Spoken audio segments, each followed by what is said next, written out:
Meus irmãos, a paz do Senhor, sejam todos bem-vindos a mais um EBD na Web. Hoje estaremos estudando a lição de adultos, lição de número 2. Estamos aqui seguindo, normalmente uma série da qual já teve a primeira lição e hoje teremos aqui ainda, dando continuidade, o Sermão do Monte, onde Jesus ali ensinou lições valiosíssimas, da qual hoje podemos praticar aqueles conceitos que Cristo nos deixou para que possamos colocar em prática. Hoje, nós, de forma metafórica, porque Jesus fazia muito isso, estaremos estudando sobre dois elementos importantes, o sal e a luz. Como um cristão pode ser sal e como um cristão pode ser luz. Na verdade, ele deve ser sal e ele deve ser luz. A lição de hoje, então, é sal da terra e luz do mundo. O textual está em Mateus, capítulo 5, do versículo 13 até o versículo 14, que diz a seguinte expressão: Vós sois o sal da terra, vós sois a luz do mundo. A verdade prática diz assim: a influência dos cristãos na sociedade é inevitável. Do ponto de vista bíblico, o mundo não pode estar indiferente aos verdadeiros seguidores de Cristo. Ainda a leitura bíblica em classe também está registrada no livro de Mateus, do capítulo 5, do versículo 13 ao versículo 16. Ok? Você pode estar acompanhando, lendo aí na sua casa, na própria revista da Escola Dominical. Os tópicos da lição vai tratar então sobre o sal tempera e conserva, no ponto 1. No ponto 2, a luz ilumina lugares em trevas. E o ponto 3 vai falar sobre a influência que os discípulos de Cristo têm que ter nesta sociedade. O primeiro ponto, então, vai falar aí sobre o sal da terra. E como falei no início, Jesus está usando aqui elementos, como elementos alimentícios, como sal, por exemplo, e trazendo uma metáfora, uma comparação e trazendo ensinos valiosos para a nossa vida cristã.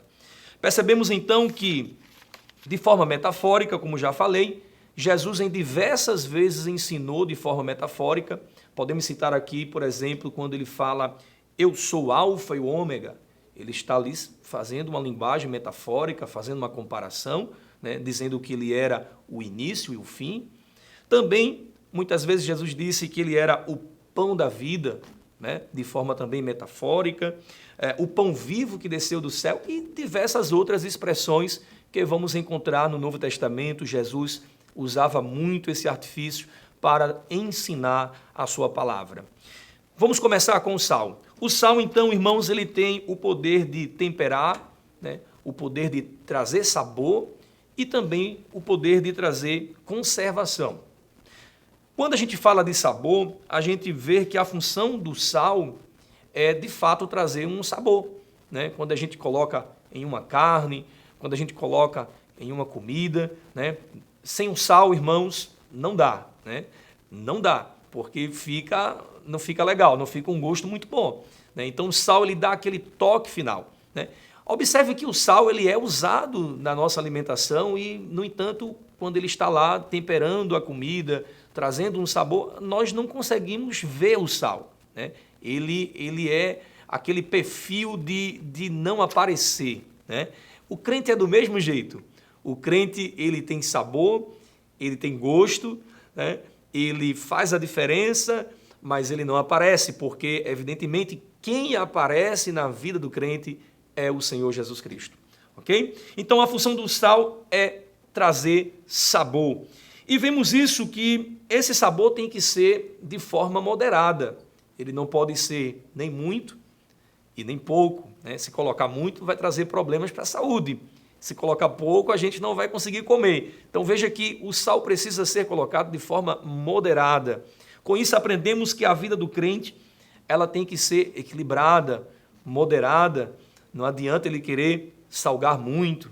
Também não adianta ele se esconder muito e não querer dar sabor, até porque o próprio Jesus falou que a árvore que não produz fruto é cortada e lançada no fogo. O sal que é insípido, ele não serve para nada a não ser para ser pisado pelos homens. Veja que situação, né? Se você, meu irmão, não está fazendo a diferença, se você não está trazendo um sabor diferente na sociedade, infelizmente você corre grandes riscos, né? Infelizmente é muito perigoso isso. No entanto, nós vemos também que a função do sal, além de trazer o sabor, é a função também de preservar, né? Era usado antigamente, até hoje ainda é usado, o sal ele é utilizado para também trazer essa preservação dos alimentos, né? Existe a salmoura, né? Que na verdade era um líquido onde se colocava alimentos para que ele se mantivesse ali preservado por muito tempo, né? Mesmo assim, é a vida do crente. Nós precisamos estar na salmoura espiritual, né? Assim falando, na salmoura espiritual, livre de toda deteriorização, né? De toda coisa que venha contaminar a nossa vida. Então, que estejamos na salmoura espiritual. Você está na salmoura espiritual? Você está sendo conservado por este sal? Espero que sim, né? Para a glória de Deus. Também, irmãos, o mundo está totalmente afundado, né? Espiritualmente, moralmente, eticamente, o mundo está afundado. A igreja de Cristo faz a diferença. A igreja de Cristo expressa valores morais, espirituais e também éticos para essa sociedade. Podemos ler, por exemplo, Lucas capítulo 14, versículo 34 e o versículo de número 35. Você pode estar acompanhando Lucas 14, versículo 34, versículo 35, diz assim: bom é o sal, mas se ele degenerar, com que se adubará? Nem presta para a terra e nem para o monturo. Lança-no fora. Quem tem ouvidos para ouvir, que ouça. Observe, o sal que não serve para preservar, nem para o lixo ele serve, monturo. Ele não serve para nada, como já falei anteriormente, só serve para ser pisado pelos homens. Ok? Mais à frente também encontramos outro exemplo que Jesus vem trazer, né, de forma metafórica, trazendo a luz como exemplo para que possamos brilhar, né? Jesus certa vez chegou na cidade, chegou nas regiões da Galileia e ali se cumpriu uma profecia do livro de Isaías, no capítulo 9, versículo 2, né? Se cumpre em Mateus capítulo 4, versículo 16. Vamos ler esse texto juntos? Mateus capítulo 4, versículo de número 16. Olha como está escrito. E o povo que estava assentado em trevas viu uma grande luz. E os que estavam assentados nas regiões e sombra da morte, a luz raiou. Olha que texto lindo. Pessoas que estavam acomodadas, sentadas, porque quando se fala sentadas, demonstra ali uma acomodação em viver uma vida de pecado, em viver uma vida de forma distante de Deus, em trevas. Mas quando Jesus chega nas regiões da Galileia, quando ele entra na cidade, a Bíblia fala que se cumpre conforme Isaías capítulo 9, versículo 2, que diz que a luz raiou para aquelas pessoas, né? Quando Cristo chega, a luz vem raiar para todos aqueles que estão em trevas. Assim deve ser eu e você. Nós não temos a luz própria, porque a luz que refletimos é a luz do Espírito Santo de Deus. De uma certa forma, nós podemos também aqui, agora eu vou fazer uma metáfora também, né? Eu vou aproveitar que Jesus fez isso e vou fazer a mesma coisa aqui. Inclusive, professor, você pode até pegar uma figura, né, de uma terra, do planeta Terra, no caso, e pegar ali a posição do Sol, a distância da Terra para o Sol, e você vai observar que a Lua ela fica entre o Sol e fica entre a Terra. Observe que a Lua ela não tem luz própria, né? Ela simplesmente reflete a luz do Sol, né? E veja que mesmo ela refletindo a luz do Sol, mesmo ela não tendo luz própria, ela consegue refletir uma boa luz para a nossa Terra. Observe que o cristão tem que ser exatamente igual, né? É como se fosse a lua. O sol da justiça brilha sobre a vida do crente que tem a vida no altar. Não é sobre qualquer pessoa, é sobre aquele que se consagra, sobre aquele que vive uma vida com empenho, com dedicação na obra de Deus.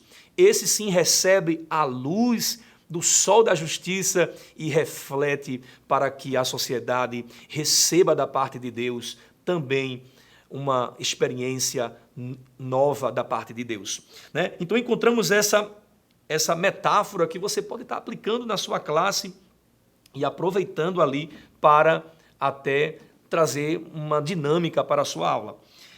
Encontramos também outros versículos na Bíblia, por exemplo, Tiago capítulo 1, versículo 17. Se você puder abrir a sua Bíblia, vamos abrir e vamos meditar.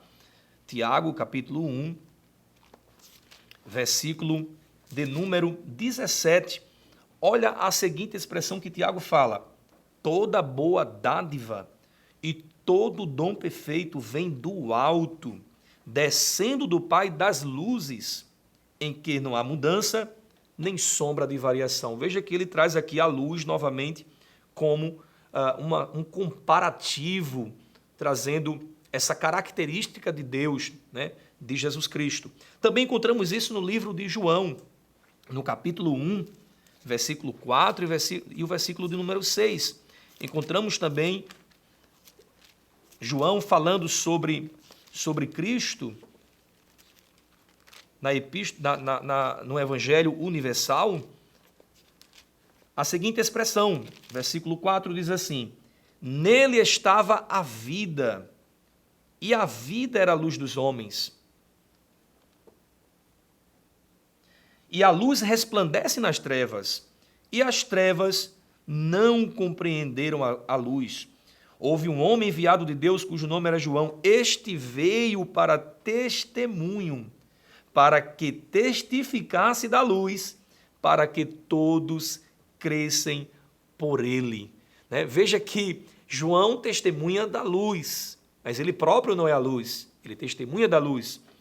E aqui está escrito que a luz, as trevas não suportam a luz. Então, quando a luz brilha, ela de fato, ela traz uma nova etapa de vida. Cristo trouxe isso para toda a humanidade. Cristo trouxe a sua luz, e com a sua luz ele dissipou as trevas. A palavra certa seria dissipar as trevas, né? Então tudo que está obscuro, escuro, em trevas, tudo se dissipa com o brilho de Jesus Cristo.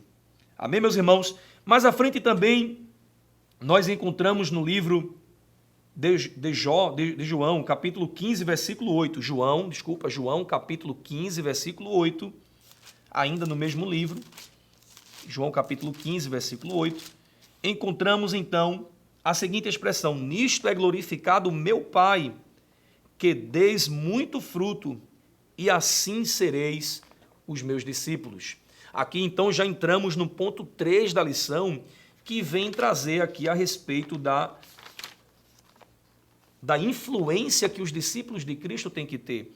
Quando nós somos luz do mundo, quando praticamos boas obras, né, quando amamos, quando vivenciamos uma vida com fé, quando vivemos uma vida com fé, quando vivemos uma vida com exemplo, né, com o brilho do Espírito Santo, de uma certa forma, nós estamos glorificando o nome de Jesus, como João 15:8, que diz que nisto é glorificado o meu Pai, quando nós damos frutos para a glória de Deus nesta sociedade, nós estamos sim glorificando o nome do Senhor. Alguém olha para nós e vê os frutos e diz glória a Deus, né? O teu vizinho olha para você e vê os frutos, ele diz glória a Deus, que homem diferente, que mulher diferente, né?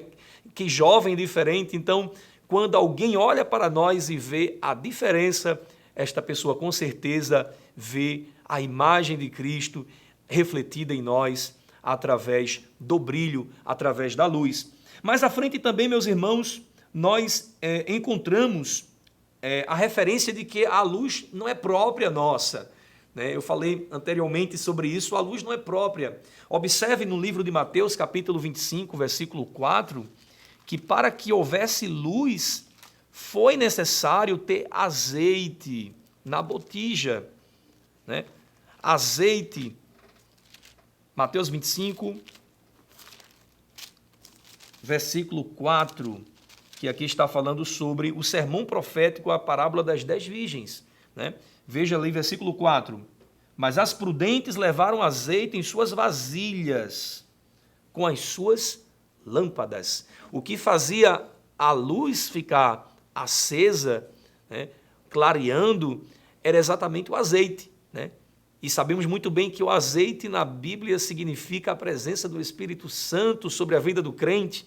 Ou seja, nós só brilhamos quando temos a presença do Espírito Santo, quando tem azeite nas nossas vasilhas. Veja que é uma característica de crentes prudentes, manter a presença de Deus. Veja que as loucas da parábola, elas perderam azeite. O azeite acabou e o noivo chegou e, infelizmente, elas não entraram no reino de Deus. Que você, meu querido irmão, querido professor, primeiro mantenha a sua vasilha, o seu vaso cheio do azeite de Deus, para que a luz continue brilhando através da sua vida, para que outras vidas sejam abençoadas, para que seus alunos olhem para você e veja a luz do Espírito Santo. Incentive seus alunos a ser luz, a ser sal, a fazer a diferença nesta terra, porque brevemente estaremos com o Senhor para sempre. Que Deus te abençoe. Que o conhecimento é capaz de mudar a vida de quem lê, a gente já sabe. E que livro você pode comprar em qualquer livraria. Mas nós transformamos 100% do nosso lucro em mudança de vidas, através da ação social, evangelismo e missões. Ao adquirir qualquer um de nossos produtos, seja presencial ou à distância, você está investindo em alguém. Na próxima vez que você for comprar livros ou artigos evangélicos, não vá em qualquer lugar. Vá na Livraria Arca Missionária. Uma nova história começa quando você compra aqui. Agora você pode fazer a sua contribuição através do Pix, uma operação rápida, segura e sem custos. Abra o aplicativo do seu banco, clique na opção Pix e em seguida vá na opção Transferência. Depois é só digitar nossa chave Pix, que pode ser o nosso CNPJ 11 120 490 0001 86. Nosso e-mail contribua@eadalp.org.br ou nosso celular 81 98883 2755. Verifique se a contribuição é para a Igreja Evangélica Assembleia de Deus em Abreu Lima, Pernambuco. Confirme a transferência e depois siga o procedimento do seu banco. Anote nossas chaves Pix para não esquecer. CNPJ 11 120 490 0001 86. E-mail contribua@iadalp.org.br. Celular 81 98883 2755. Você está contribuindo para o crescimento da obra de Deus.